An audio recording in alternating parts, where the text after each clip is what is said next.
بسم اللہ الرحمن الرحیم۔ اعوذ باللہ من الشیطان الرجیم، بسم اللہ الرحمن الرحیم، وبہ نستعین۔ ہماری گفتگو لمعہ ششم کے کتاب المیراث میں، اور کتاب المیراث میں بھی پھر انہوں نے کہا کہ 5 مسئلے آپ کو بتائیں گے۔ ان 5 میں سے ہم 3 مسئلے پڑھ چکے، چوتھے مسئلے کے بھی کچھ لائنیں پچھلے درس میں پڑھیں، باقی مزید یہ درس بھی چوتھے مسئلے میں ہے، اور انشاءاللہ اگلا درس بھی چوتھے مسئلے میں ہوگا۔ چوتھا مسئلہ کس کے بارے میں؟ حبوہ، یعنی باپ کی کچھ ایسی چیزیں ہیں جو بڑے بیٹے کو ملیں گی، جن میں سے 4 کا انہوں نے نام لیا۔ ان 4 میں سے ایک سیاب کا لفظ تھا جو کہ جمع کی صورت میں تھا۔ تو فرماتے ہیں سیاب سے مراد کیا ہے؟ کہتے ہیں کپڑے۔ بھائی کون سے کپڑے؟ کچھ ایسے ہیں جو اس نے استعمال کیے ہیں، کچھ ایسے ہیں جو سلائی کرائے ہیں لیکن استعمال نہیں کیے ہیں، ٹھیک ہے۔ پھر کچھ کپڑے ایسے ہیں جو مثلا کاٹن کے ہیں، کچھ ایسے ہیں جو چمڑے کے ہیں، پھر کچھ کوئی خاص جنس ہوتی ہے لبد وغیرہ اس کے ہیں، تو پھر ان کا کیا ہوگا؟ کہتے ہیں کل ما یصدق علیہ ثیاب، ہر وہ جس پر ثیاب صدق کرتا ہے، چاہے پہنے ہوں چاہے اس نے پہننے کے لیے آمادہ کیے ہوں، تو وہ سب کے سب بڑے بیٹے کو ملیں گے۔ اچھا، اس کے بعد امامے کا کیا حکم ہے؟ پھر کمر بند، جیسے ہمارے ہاں سندھ میں تو ایک کشتی ہوتی ہے جس کو ملھ بولتے ہیں، وہ کمر میں ایک کپڑا باندھتے ہیں جیسے بیلٹ باندھتے ہیں یہ پینٹ والے لوگ، ٹھیک ہے، تو اس کو کہتے ہیں کہ وہ بھی لباس میں شامل ہے یا نہیں۔ اسی طریقے سے جوتے بھی لباس میں شامل ہیں یا نہیں، اس میں اختلاف ہے، بعض کہتے ہیں ہاں، بعض کہتے ہیں نہ۔ اچھا، اگر اس نے درزی کو کوئی کپڑے دیے تھے، درزی نے ان کی کٹائی کی ہے، ابھی سیے نہیں ہیں، تو کیا وہ بھی ان ثیاب میں شامل ہوں گے؟ نتیجے میں وہ بھی بڑے بیٹے کو ملیں گے۔ فرماتے ہیں ایک لحاظ سے تو ہم دیکھتے ہیں کہ اس نے پہنے بھی نہیں، سلائی بھی نہیں ہوئی، تو وہ بڑے بیٹے کو نہیں ملنے چاہیے۔ پھر ایک لحاظ سے ہم دیکھتے ہیں بس اس کی نسبت ہو گئی، تو یہ چھوٹی سی نسبت بھی یہ دلیل ہے کہ یہ بڑے بیٹے کو ملنے چاہیے۔ تو بحث کوئی پیچیدہ اور مشکل بحث نہیں ہے، اس لیے ہم چلتے ہیں جناب عبارت کی طرف۔ تو عبارت المرادو بثیاب ہی کی ضمیر لے جائے گی اب کی طرف۔ باپ کے کپڑوں سے مراد کیا ہے؟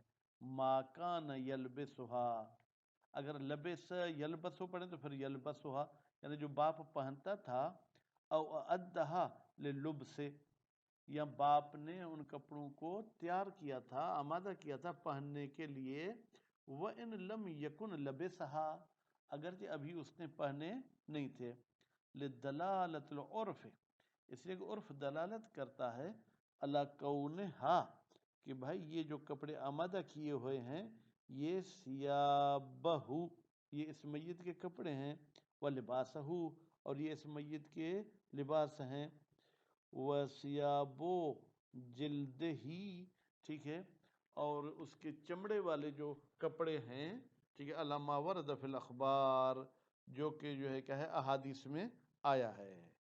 خوب، تو بھی وہ بھی اسی میں شامل ہوں گے۔ خوب، اس کے بعد پھر فرماتے ہیں کہ جلد کا ایک اور بھی ترجمہ کر سکتے ہیں لیکن وہ میرے خیال میں مناسب نہیں ہے، چلے میں سنا دیتا ہوں۔ یعنی عرف دلالت کرتا ہے کہ یہ اس کے کپڑے ہیں، یہ اس کا لباس ہے، یہ اس کے جان کے کپڑے ہیں، جسم کے کپڑے ہیں، جیسے کہ احادیث میں بھی کہتے ہیں اس قسم کا کوئی لفظ آیا ہے۔ وہ روایت بھی جو ہے کیا ہے جناب وسائل الشیعہ میں موجود ہے۔ وَلَوْ فُصِّلَتْ، اگر کپڑوں کی کٹائی کی گئی ہے، وَلَمْ تُكْمَلْ خِيَاطَتُهَا، اور ان کی سلائی مکمل نہیں ہوئی، فَفِي دُخُولِهَا، تو آیا یہ کپڑے بھی ثیاب میں شامل ہوں گے؟ یعنی وجہان، اس میں 2 پہلو ہیں۔ پہلے پہلو بتاتے ہیں کہ یہ ثیابوں میں شامل ہوں گے، من اضافتها الیہ، بھائی ان کپڑوں کی نسبت ہو چکی ہے میت کی طرف، بذالک، اس درزی کے پاس جانا اور کٹائی ہونا، تو اس لحاظ یہ ثیاب میں شامل ہیں۔ وہ من، اور یہ دلیل ہے کہ نہیں بھائی یہ سیاب میں کپڑے شامل نہیں ہوں گے. عدم صدق کون ہے سیابن، یہ درزی والے کپڑوں کو سیاب میت کا نا جو مر چکا ہے کہتے ہیں وہ صدق نہیں کرتا ہے. بالاضافات المذکورت، یہ جو آپ نے نسبتیں دی کہ اس نے درزی کو دیا، فرض کریں وہ آپ نے نام لکھوایا، عرف میں پھر بھی ہم اس کے کپڑے نہیں کہیں گے. والاقوا، فرماتے ہیں قول اقوا کے مطابق ان الامامت من الثياب، منہا کی ضمیر جائے گی سیاب کی طرف، امامہ بھی کپڑوں میں سے ہے. وان تعددت، اگرچہ امامہ بھی 5-10 ہوں. مثلا مولوی ہے، ایک کمی اسٹائل کا امامہ بنوایا ہے، ایک نجفی اسٹائل کا امامہ بنوایا ہے، ایک لکھنؤ والی اسٹائل کا امامہ بنوایا ہے، ٹھیک ہے. او لم تلبس، یا وہ امامے پہنے ہی نہیں گئے ہیں. اذا اتخذہا لہو، البتہ جب اس نے وہ امامے لیے تھے لہو لبس کے لیے کہ میں پہنوں گا. وکذا، اور امامے کی طرح السراویل، شلوار ہے، یا کہ وہ کپڑا جو کمر سے نیچے انسان کو ڈھانپتا ہے. وہ فی دخول شد الوسط، کیا داخل ہے وہ کپڑا جس کے ساتھ اپنی کمر کو باندھتا ہے. نظر، نظر اس میں بحث ہے. امل حذاء، اچھا حذا کا کیا حکم ہے، یعنی جوتے. ورنہ وہی جو جوتے ٹائپ کی اور چیزیں ہوتی ہیں، مما یتخذ للرجل، نہیں پڑھنا ہے لرجل، جو ٹانگ پاؤں کے لیے لیے جاتے ہیں، فلا، تو یہ سیابوں میں داخل نہیں ہے. وکذا لو کان المتخذ لشد الوسط غیر ثوب، اور اسی طریقے سے اگر کمر باندھنے کے لیے جو چیز استعمال کرتے ہیں وہ کپڑا نہیں ہے، وہ چمڑا ہے، جیسے بیلٹ وغیرہ، تو وہ بھی قطعاً سیابوں میں شامل نہیں ہے. وفی بعض الاخبار، اور کچھ احادیث میں اضافت صلاح، جناب ان 4 چیزوں میں باپ والی جو دینی ہے بڑے بیٹے کو، اس میں اضافہ کیا ہے، اسلحے کو، ودرع زرہ کو، والکتب، اور جو باپ کی کتابیں ہیں، والرحل جس پہ قرآن مجید رکھ کے پڑھتا ہے، وراحل اور سواری، گھوڑا ہے، اونٹ ہے، کار ہے. ولیکن الاصحاب اعرضوا عنہ، لیکن اصحاب نے منہ موڑ لیا ہے. عنہ، عنہ کی ضمیر کہاں جائے گی، ان الحاق المذکورات، الحاق کی طرف مذکر کی ضمیر جا سکتی ہے. وخصوها بالاربعۃ، اور علماء کرام نے صحابہ کو مخصوص کیا ہے ان 4 چیزوں کے ساتھ جو بیان ہو چکی. ما انہا، جب کہ وہ 4 چیزیں لم تذکر فی خبر، کسی ایک حدیث میں مجتمعتاً ایک کٹھا ذکر نہیں ہوئی ہیں. وانما اجتمعت فی اخبار، بالتحقیق ان 4 چیزوں کو بھی احادیث میں مختلف میں پیش کیا گیا ہے، بیان کیا گیا. وروایت الجامعۃ لهذه الاشیاء، اور وہ روایت جو جمع کرتے ان چیزوں کو، اسلحے کو، زرہ کو، کتب کو، صحیحۃ، وہ صحیح ہے. وظاہر صدوق اختیارها، اور شیخ صدوق نے ظاہراً ان چیزوں کو بھی انتخاب کیا ہے کس میں، حبوا میں. لأنہ، اس لیے کہ شیخ صدوق صاحب نے ذکرہا، یہ چیزیں جو اسلحہ وغیرہ ان کو ذکر کیا ہے، فی الفقیہ، فقیہ میں. فقیہ سے مراد کیا ہے، شیخ صدوق کی کتاب من لا یحضرہ الفقیہ، یہ مراد ہے. مع التزام ہی، جبکہ شیخ صدوق کو خود پابند ہیں، اللہ یروی فی ہے، کہ وہ اس کتاب میں کوئی ایسی روایت پیش نہ کرے، الا ما یعمل بہ، مگر جس پر وہ عمل کرتے ہیں. ولم یذکر الاصحاب الدرع، اور علماء کرام نے زرہ کو ذکر نہیں کیا ہے. ما انہ ذکر فی عدت اخبار، جبکہ زرہ کو بہت ساری احادیث میں پیش کیا گیا ہے. والاقتصار علی ما ذکروہ، اور اکتفا کرنا ان باتوں پر جن کو علماء کرام نے ذکر کیا ہے. وہ 4 چیزیں تھیں، میت کے کپڑے، میت کی انگوٹھی، میت کی تلوار، اور میت کا قرآن. اولا، یہ بہتر ہے. بھائی کیوں بہتر ہے، فرماتے ہیں اس لیے کہ اصل یہ ہے کہ میت کا مال سب کا ہونا چاہیے، یہ اولا ہے. ان لم ینافی الاولویت تو امرن آخر، اگر یہ اولویت کسی اور چیز کے ساتھ منافات نہ رکھتی ہو. اما غیر الدرع من آلات الحرب، زرہ کے علاوہ جو دوسرے جنگ کا سامان ہوتا ہے، جنگ کا اور کون سا سامان ہوتا ہے؟ مثلا البیضہ. یہ بیضہ کیا ہے؟ یہ لوہے کی ایک چیز سر پہ رکھی جاتی ہے، جیسے کہ ہیلمٹ ہوتی ہے تاکہ سر کو چوٹ سے بچے. فلا يدخل قطعا، تو یہ تو قطعا ثیاب میں شامل نہیں ہے، اور بھی کسی عنوان سے اس کا ذکر نہیں آیا. لعدم دخول ہی، اس لیے کہ یہ بیضہ داخل نہیں ہے فی مفہوم شیء، کسی بھی چیز کے مفہوم میں جن کا ذکر ہو چکا، نہ انگوٹھی میں شامل ہے، نہ تلوار میں شامل ہے، نہ کسی اور چیز میں شامل ہے. وفی دخول القلنسوہ، کیا ٹوپی شامل ہے؟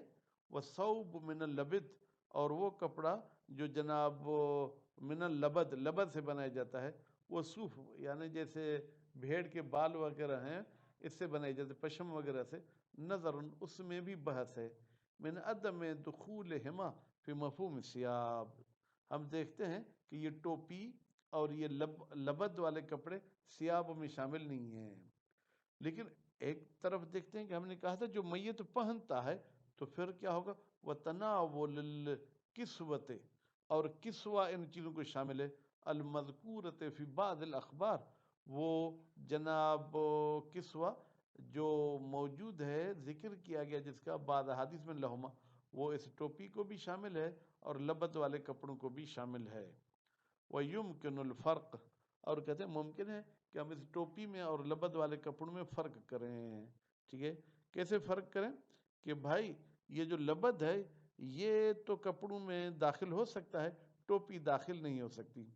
وَدُخُولُ الثَّانِي دُونَ الْأَوَّلِ، یعنی ہم ثانی کو، لبد والی چیز کو داخل کریں، ٹھیک ہے، ثیاب میں، دون الاول، ٹوپی کو داخل نہ کریں. کیوں؟ بِمَنْعِ كَوْنِ الْقَلَنسُوَةِ مِنَ الْكِسْوَةِ، بھائی قلنسوہ جو ہے کیا ہے؟ وہ کسوہ میں نہیں ہے. وَمِنْ ثَمَّ لَمْ تُجْزِ، اسی لیے یہ ٹوپی کفارے میں دینا صحیح نہیں، جہاں پر کہا گیا ہے کہ آپ لباس کفارے میں دیں. لم تجزے، یہ ٹوپی مجزی نہیں ہے، فی کفارت الیمین، یمین کے کفارے میں. المجزی فیہا، جبکہ کافی ہوتا ہے اس کفارہ یمین میں، ما یعد کسوتن، جو کسوہ سمجھا جاتا ہے. وَلَوْ تَعَدَّدَتْ هَذِهِ الْأَجْنَاسِ، کہتے ہیں یہ جو میت کی جنس دی جاتی ہے کس کو؟ بڑے بیٹے کو، مثلا انگوٹھی یا تلوار، اگر یہ متعدد تو 4 انگوٹھیاں ہوں، 4 تلواریں ہوں. فَمَا كَانَ مِنْهَا، تو ان اجناس میں سے جو جنس جمع کی صورت میں آئی ہے، کسیاب، جیسے سیاب ہے، تدخل اجمع، وہ سب کے سب حبوا میں داخل ہو جائیں گے. وَمَا كَانَ بِلَفْظِ الْوَحْدَةِ، اور جو واحد کی صورت میں جیسے تلوار ہے اور مصحف ہے، یتناولو واحدن، وہ حبوا صرف ایک کو شامل ہوگا، یعنی ایک تلوار دیں گے، باقی تلوار کو جو ہم میراث میں تقسیم کریں گے. وَيَخْتَصُّ مَا كَانَ يَغْلِبُ نِسْبَتُ إِلَيْهِ، اچھا ان 4 انگوٹھیوں میں سے کون سی انگوٹھی بڑے بیٹے کو دیں؟ کہتے ہیں جو زیادہ استعمال کرتا تھا. دیکھیں، وَيَخْتَصُّ، اور مخصوص ہوگی وہ ایک چیز، یا ما، وہ ایک چیز، کان یغلب نسبتہ، غالب ہے اس چیز کی نسبت الیہ، میت کی طرف. فَإِن تساوت، اگر مساوی طور پر پہنتا تھا، چاروں انگلیوں میں چاروں انگوٹھیاں پہنتا تھا، تخیر الوارث واحدا منها علی الاقوى، تو وارث کو اختیار ہے کہ ان میں سے کوئی بھی ایک چیز دے سکتا ہے. وَيُحْتَمَلْ الْقُرْأَةُ، اور احتمال ہے کہ قرآن اندازی کی جائے. بس آج کے اس درس میں ہم نے حبوا کے مزید احکام پڑھے، اور یہ پڑھا کہ اگر حبوا والی چیزیں چند چیزیں ہیں تو کیا وہ سب بڑے بیٹے کو دیں گے؟ کہتے ہیں کہ جن کا جمع کا لفظ آیا ہے وہ سب دیں گے، مفرد والی ایک چیز دیں گے. صلی اللہ علیہ محمد و آلہ.